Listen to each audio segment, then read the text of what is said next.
Diet करत आहात, exercise करत आहात, तरी देखील वजन कमी होत नाही. वजन कमी न होण्याला एक निग्लेक्टेड रिझन आहे. ते म्हणजे आपली झोप. हो, रोज 6 ते 8 तासांची शांत झोप घेतल्यास आपले वजन कमी होऊ शकते. आपण दिवसभर जे काही काम करतो, तो स्ट्रेस रिलीव्ह करण्यासाठी झोप असते. पण जर झोपच व्यवस्थित होत नसेल, तर आपल्या शरीरात स्ट्रेस वाढतो, माइंडमध्ये स्ट्रेस वाढतो. परिणामी कॉर्टिझॉल नावाचे हार्मोन शरीरात वाढायला लागते आणि हार्मोनल इम्बॅलन्स होऊन वजन देखील वाढायला लागते. आता ही झोप व्यवस्थित कशी करायची, सुधरवायची कशी?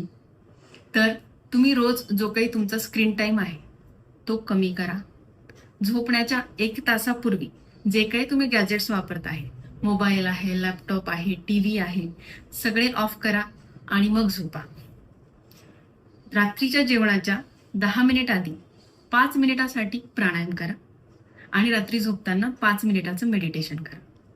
तसेच झोप लागण्यासाठी आपली आवडती पुस्तके वाचा किंवा आवडतं म्युझिक ऐका, कुठला तरी मंत्र लावून ठेवा. ह्याच्याने सुद्धा छान झोप इंड्यूस होते आणि जर तुमची झोप छान झाली तर नक्कीच तुमचं वजन सुद्धा कमी होईल.